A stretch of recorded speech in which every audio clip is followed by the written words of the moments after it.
Hey guys, I hope everyone's doing well. This is your social studies video for today, Wednesday, May 27th. Okay, so last week we left off, we talked about let's start from the beginning actually. We talked about the Boston Tea Party, how the colonists did not like the tea tax that they had put on them, so they dressed up like Native Americans and they threw a lot of tea over the ship, okay, and destroyed it. So Britain basically punished them and put all these new rules. They had to quarter troops. Remember, it was controlled by the military. They were closed off from the rest of the colonies, okay? So they were kind of basically put very strict control, okay? And then the colonists start to get together, okay? Not just, they kind of governed themselves separately and up to this point, and, didn't decide anything altogether. So it's the first time that all 13 colonies, except for Georgia, met and decided what they were going to do about this problem that they're having with the king, basically. So they meet, they try to resolve it peacefully first. They send a letter to him asking to, take back these so-called intolerable acts, which means they're unbearable, that I was just talking about. And there's people that have extreme views. There's some people that will do anything to keep peace, okay? They don't want a war.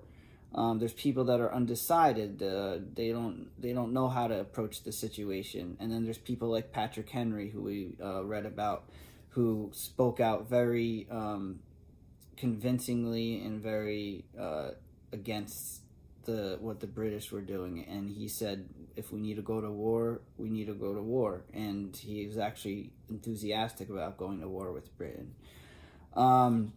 So that's how spread out opinions were, okay? So with that, we're going to move on to page 157. It's Paul Revere's Ride, okay? A very famous story. Okay, so we talked about colonies raising their own militias, armies basically, and people would volunteer to protect them from British soldiers. So they're already arming themselves in case they go into battle with the British. So it's starting to escalate very quickly, as you could see. When we first started this, a couple of weeks ago, there was some trouble, but it wasn't to the point where it was violence, okay? We just started, the Boston Massacre was really the first violent event that happened, between the British and the colonists. So with that, I'm going to start reading. It says Paul Revere's Ride, so follow along. In April 1775, British leaders in Boston worried about the new militias. General Thomas Gage heard that the Patriots were storing weapons in Concord, about 20 miles from Boston. Okay, so now, remember, General Thomas Gage, he's the guy who's in charge of the British soldiers. So he's against the Patriots. A Patriot is someone who is for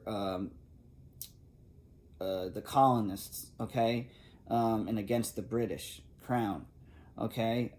So when he heard that the Patriots, the colonists that are against the British, were storing weapons in Concord, which is only 20 miles from Boston, so he's getting all this information, okay? He also knew that Samuel Adams and John Hancock, another Patriot leader, were staying in Lexington between Boston and Concord. Okay, so he had some information about the militias of Boston, okay? On April 18th, Gage decided to march some of his troops out of Boston. They would arrest Adams and Hancock and destroy the weapons in Concord. So this is their plan. Because it was only 20 miles away from Boston, he decided to march just some of his troops toward that way so they could get the ammunition or weapons that they were storing in Concord, and also to arrest Samuel Adams and John Hancock, okay, for their involvement in this rebellion in Britain's opinion. So Gage tried to keep this plan a secret, but the Patriots found out. So just like he got information on the Patriots, they got information on what he was planning, okay? So a lot of spying going on. They hung lanterns in a church to alert others. Two men, Paul Revere and William Dawes, galloped off to warn the militias that the British soldiers were on the move.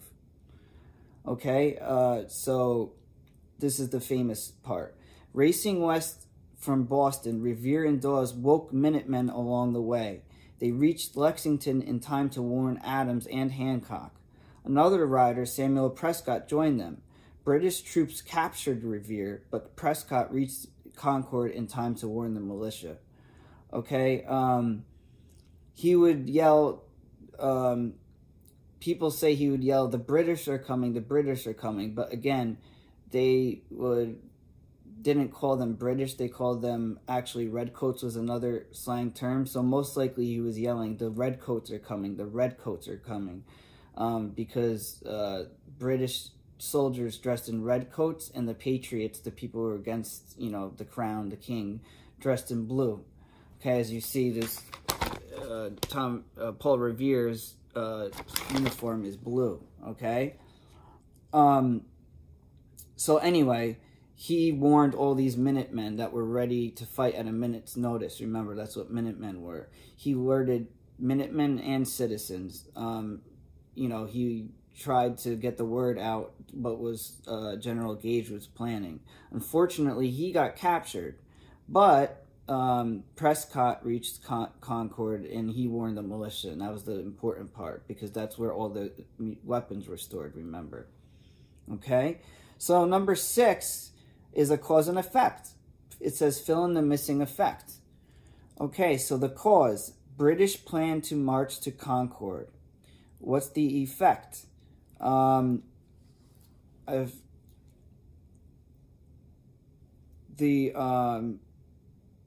They try to keep it a secret, okay, so that's in between.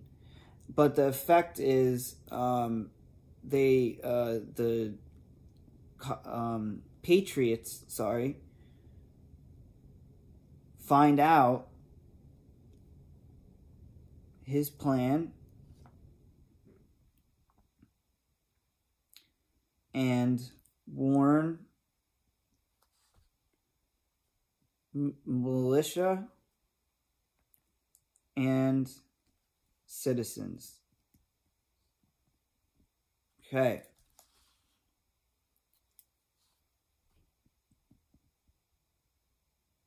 Okay, hopefully you can read my handwriting. Okay, so sorry, it's backwards again. The Patriots find out his plan, and they warn militia and citizens.